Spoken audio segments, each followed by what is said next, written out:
नमस्कार दोस्तों। आज एक नए मुद्दे पे हम हाजिर हैं आप लोगों के साथ और यहाँ से भी क्वेश्चन फंसने की उम्मीद है। मैंने पिछले वीडियो में आपको जीडीपी से संबंधित नए नई चीजें बताई थी। आज जीडीपी और जीवीए दोनों एक दूसरे से एकदम इंटरलिंक है, तो जीवीए का भी आंकड़ा प्रस्तुत हो गया है, उसका भी आपसे क्वेश्चन पूछा जा सकता है। तो दो चीज आप दिमाग में याद रखना, जीडीपी और जीवीए दोनों ही आपको समझ में क्या आप लोगों को इसको कंठस्थ कर लेना है। किसी न किसी एग्जाम में, अगर आप वनडे एग्जाम की तैयारी कर रहे हैं तो किसी न किसी में आपको मिलेगा, चाहे जीडीपी का क्वेश्चन मिले चाहे जीवीए का मिले। तो जीडीपी का मैंने बता दिया है, आप लोग मेरे यूट्यूब में जाके चैनल में जाके वहां पे देख सकते हैं, वहां पे बेहतर तरीके से बताया गया है। आज जिस मुद्दे पर चर्चा करेंगे वो है जीवीए। तो जीवीए की अगर हम बात करें तो जीवीए होता क्या है, पहले इसको समझ लेते हैं। जीवीए को बोलते हैं ग्रॉस वैल्यू एडेड, इसको हिंदी में बोलते हैं सकल मूल्य वर्धन। क्या बोलते हैं? सकल मूल्य वर्धन। तो जीवीए की अगर हम ये बात करें कि होता क्या है, देखिए भैया, जीवीए जो होता है वो कृषि क्षेत्र में, औद्योगिक क्षेत्र में और सेवा के क्षेत्र में, तीनों क्षेत्र में जिस कैलकुलेशन और जिस वृद्धि की बात की जाती है कि कितना घाटा बढ़ा है, तो उसी से मतलब पता लगता है कि क्या हो रहा है उस क्षेत्र में। जैसे कृषि क्षेत्र की अगर बात करें तो कृषि क्षेत्र में कितने प्रतिशत का उछाल लिया है, कृषि क्षेत्र में वृद्धि हुई है या कमी आई है, या इसी तरह से औद्योगिक क्षेत्र में या इसी तरह से सेवा क्षेत्र में, इन सभी चीजों के बारे में आंकड़ा कौन देता है? हमारा जीवीए देता है। तो जीवीए के बारे में एक महत्वपूर्ण पॉइंट क्या मिल गया कि यह जो होता है कृषि क्षेत्र के बारे में बताता है, यह औद्योगिक क्षेत्र के बारे में बताता है। किसके बारे में? औद्योगिक क्षेत्र के बारे में बताता है, और यह सेवा के क्षेत्र के बारे में बताता है। यानी कि एग्रीकल्चर, इंडस्ट्री एंड सर्विस। आप लोग अगर इंग्लिश मीडियम के होंगे तो लिख लीजिए एग्रीकल्चर, सर्विस एंड इंडस्ट्री। अगर यहाँ पे कृषि की बात करें तो कृषि में कितने प्रतिशत की वृद्धि हुई, तो यहाँ पे 2 सालों की हम बात करते हैं, 2021 की, 2022 की। 2022 की किसमें? कृषि में। तो कृषि में 2021 में जो हुई थी वो हमारी 3.6% की वृद्धि हुई थी। अगर आपसे पूछ लेगा कि जीवीए एग्रीकल्चर सेक्टर में 2021 में कितना परसेंट जीवीए था कृषि का, तो 3.6%। 2022 में अभी अनुमानित किया गया, जब 2022 पूरी तरह से बीत जाएगा तो उसका रियल आंकड़ा निकल के आएगा, लेकिन अनुमानित आंकड़ा भी आपसे पूछा जाएगा। तो क्या हो जाएगा? 3.9%। कितना हो जाएगा? 3.9% हो जाएगा। तो अगर यहाँ पे ये इसमें लिख लेना, ये कौन सा है? संभावना वाला है, अनुमानित है, संभावना वाला, और जबकि ये कौन सा है? ये रियल वाला है। ठीक है ना? तो ये बात आपसे हो गया। अब अगर हम बात करें उसी तरह से सर्विस सेक्टर में, औद्योगिक में, तो औद्योगिक में हमारा 2021 की अगर हम बात करें तो ये, और 2022 की अगर हम बात करें तो दोनों का हम समझ लेते हैं। 2021 में कोरोना वायरस था, इसी वजह से निगेटिव में था, निगेटिव 60%। 2022 में सब चीज सेटिल हो गया है, बढ़िया हो गया है, इसीलिए इसका अनुमानित बोला गया है 11.9% के करीब ये जा सकता है। सॉरी, 9 नहीं, 7, 11.7% के करीब ये अनुमानित किया गया है या संभावित है। उसी तरह से अगर सेवा क्षेत्र की बात करें तो 2021 में कितनी है, इसकी अगर हम बात कर लें तो ये हमारा लगभग निगेटिव में था, क्योंकि कोरोना वायरस था। तो ये यहाँ पे निगेटिव में कितना हो गया था? 8.4, लिख लीजिए, माइनस का 8.4% निगेटिव में। और वहीं पे अगर हम बात करें 2022 की, तो 2022 में हमारा पहुंच गया था 8 पॉजिटिव में आ गया था 8.2%। तो ये निगेटिव में है, ये निगेटिव में है। यदि हम ओवरऑल जीवीए की बात करें कि बताइए कुल जीवीए ओवरऑल 2021 में कितना है, कितना 2021 में कितना है, तो आप लोग दिमाग में ये रखे रहना कि ओवरऑल में हो जाएगा 8.6%। क्या? सकल मूल्य वर्धन, जीवीए, ग्रॉस वैल्यू एडेड, कितना है 2021 में? 8.6। 2022 अभी चल रहा है, उसका आंकड़ा प्रस्तुत नहीं हुआ, तो पिछले का ही पूछेगा, 2021 का जीवीए बताओ। 2021 का एग्रीकल्चर के क्षेत्र में कितना परसेंट जीवीए था, तो यहाँ पर 3.6 था। 2022 में कितना अनुमानित किया गया है, तो 3.9%। वैसे एग्रीकल्चर में हो गया, वैसे इंडस्ट्री में हो जाएगा, वैसे सर्विस सेक्टर में हो जाएगा। तीनों का आंकड़ा आपके सामने प्रस्तुत है, और यह ओवरऑल जीवीए का आंकड़ा प्रस्तुत है। एक चीज और क्वेश्चन यहाँ से पूछा जा सकता है, आप लोग यहाँ पे स्क्रीनशॉट ले सकते हैं, और फिर अब इसको मिटा रहे हैं।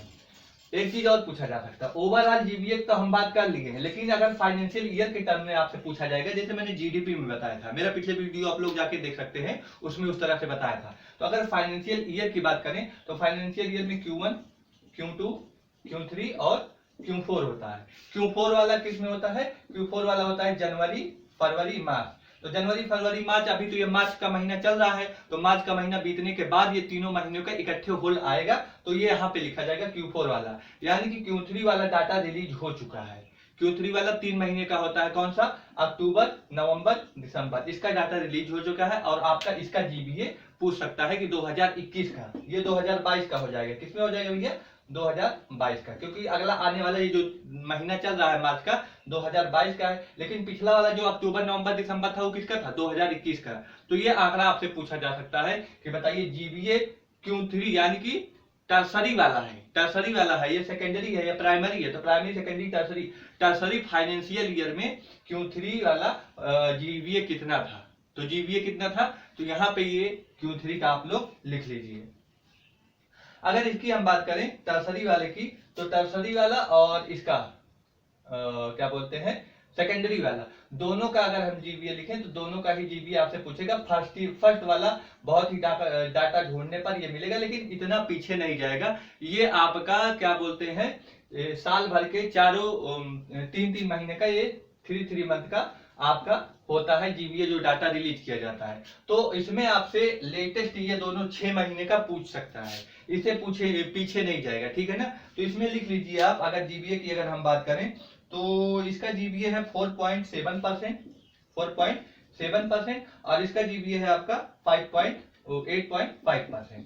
तो ये आप ओवरऑल जीबीए लिख लीजिए, किसका है ये, 2021 का। 2021 कौन सा महीना है ये हो गया आपका अक्टूबर नवंबर दिसंबर, उससे 3 महीना पीछे वाला ये आंकड़ा है, लिख लीजिएगा आप लोग, 3 महीना पहले कैलकुलेशन कर लीजिए। तो जीपीए से संबंध में इतना सारी चीजें हमने आपको बताया। ओवरऑल जीपीए कितना होता है आपका, ये टर्सरी सेकेंडरी और टर्सरी वाला जीपीए बता दिए कितना है, और आपका कृषि क्षेत्र में, सर्विस के क्षेत्र में और इंडस्ट्री के क्षेत्र में कुल जीपीए में कितनी वृद्धि हुई है, कितनी संभावित है, ये सारी आंकड़े हमने आपको बता दी है। अब एक बात कर लेते हैं, यूक्रेन का रूस युद्ध चल रहा है, उस समय जो पेट्रोल है, पेट्रोल का दाम बढ़ने वाला सुनने में ऐसा आ रहा है। तो चूंकि पेट्रोलियम पदार्थ महंगा होने का वजह क्या है, इसका भी देख लीजिए। इसका है कि हमारा जो फरवरी का महीना था, फरवरी में 90 यूएस डॉलर प्रति बैरल आपका क्या मिल रहा था, तेल मिल रहा था, पेट्रोलियम पदार्थ मिल रहा था। वही मार्च का जो ये महीना चल रहा है, मार्च में बढ़कर 139 या 40 यूएस डॉलर प्रति बैरल हो गया है। कितना हो गया है, इतना बैरल हो गया। जाहिर सी बात है, जो भारत सरकार पहले इतने 90 डॉलर में एक बैरल खरीदती थी, वहीं अब उसको 139 से 40 डॉलर में एक बैरल मिल रहा है। क्या मिल रहा है, पेट्रोलियम पदार्थ मिल रहा है। पेट्रोलियम पदार्थ एक बैरल में होता कितना है, तो ये भी आप लोग समझ लीजिए कि एक बैरल बराबर होता है 158.9 लीटर। कितना, 158.9 लीटर। इसको हम इक्विवेलेंट मान सकते हैं 162 लीटर के। कितना, 162 लीटर के, यानी कि 162 लीटर हमारा तेल जो है पहले 90 डॉलर में मिल रहा था, 90 यूएस डॉलर में, अब वहीं पे 162 लीटर डाल कितने मिलेगा भैया, 139। तो जाहिर सी बात है, अगर भारत सरकार इतने महंगे में खरीद रही तो जाहिर सी बात है महंगाई बढ़ेगी। अब ये बात है कि हमें अगर पेट्रोल का दाम, पेट्रोलियम का सामान खरीदना है, इक्विपमेंट उसका खरीदना है, क्रूड ऑयल खरीदना है, तो हमें रुपए से नहीं मिलेगा, हमें डॉलर देना पड़ेगा। क्या, डॉलर। हम दूसरे देश से कोई भी चीज अगर खरीदेंगे तो हमें किस में खरीदने में मिलेगा, डॉलर। तो हमारे भारत के पास विदेशी मुद्रा भंडार है कितना, ये भी तो जरूरी है जानना। तो आइए अगला इसी पे लिंक बन रहा है, विदेशी मुद्रा भंडार। विदेशी मुद्रा भंडार की अगर हम बात करें तो 2021 में और 2022 में कितनी हो गई है। 2021 में जो विदेशी मुद्रा भंडार थी वो 577 मिलियन यूएस डॉलर थी। कितना थी, 577 मिलियन, कितना, मिलियन यूएस डॉलर। वहीं 2022 में यह बढ़कर 633 मिलियन यूएस डॉलर हो गई। मिलियन का मतलब भैया होता है अरब।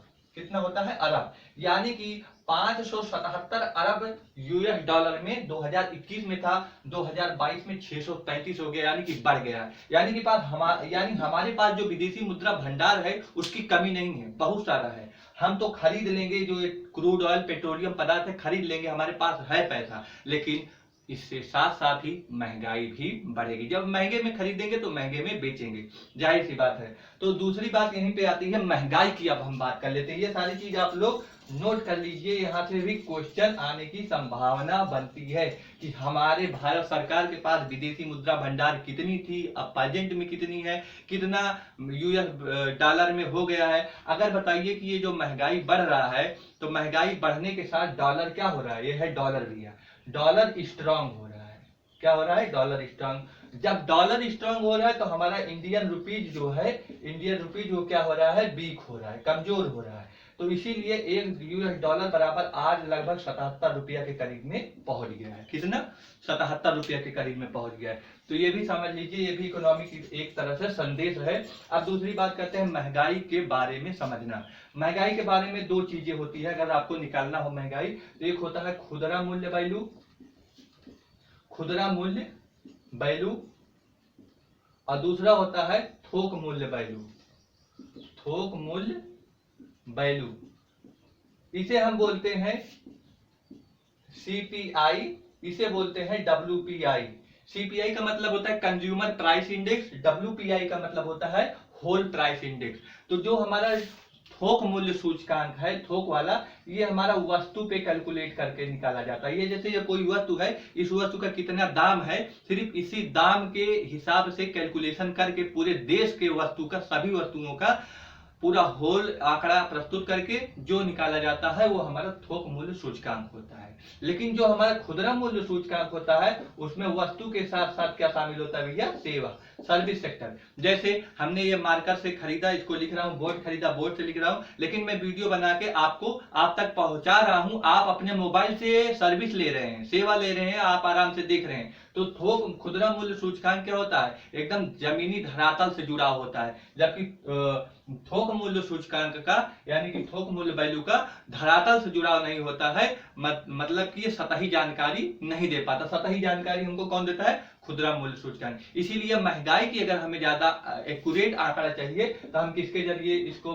पता लगा पाएंगे, खुदरा मूल्य सूचकांक के जरिए पता लगा पाएंगे। और खुदरा मूल्य सूचकांक की जो जनवरी के आंकड़ा को देख लेते हैं और फरवरी का आंकड़ा देख लेते हैं, दोनों का। जनवरी में हो गया है 6.01% और फरवरी में हो गया 6.03% खुदरा मूल्य सूचकांक, ठीक है ना। तो हमारा आरबीआई की अगर हम बात करें, देखिए सारा चीज नोट कर लीजिएगा। आरबीआई जो भारतीय गवर्नर है उनकी तरफ से जो गाइडलाइन बताया गया है महंगाई को लेकर, बोले हैं यदि आपका खुदरा मूल्य सूचकांक 2% से 6% तक के बीच में रहा तब यह हमारा महंगाई लेवल में है। लेकिन जब 6% से ऊपर हो जाए या 2% से नीचे हो जाए तब हमारे लिए, हमारे देश की अर्थव्यवस्था के लिए संकट पैदा होती है। तो अब देखिए 6% इन्होंने एकदम बोला था 6% से ज्यादा नहीं होना चाहिए, जबकि 6% से ज्यादा हो गई है। ज्यादा होने का मतलब अब महंगाई हमारे हाथ से निकल रही है, काबू में नहीं है। और इसका सीधा सा असर क्या है, रूस का यूक्रेन के साथ युद्ध, भारत में कोरोना वायरस, पूरे विश्व में कोरोना वायरस,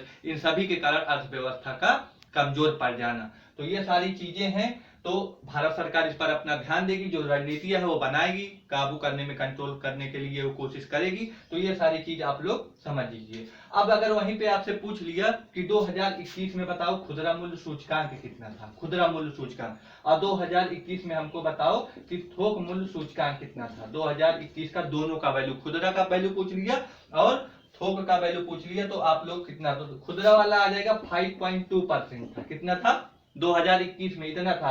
और 2021 में थोक वाला अगर पूछ लेगा तो 12.5% होगा। कितना होगा, 12.5। आपको ये बात समझ में आ रही है, ये महंगाई निकालने का कैलकुलेशन है, ठीक। तो आपसे पूछा जा सकता है कि मुद्रास्फीति यानी महंगाई किस पे कैलकुलेशन करते हैं, खुदरा मूल्य वैल्यू पे या थोक मूल्य वैल्यू पे।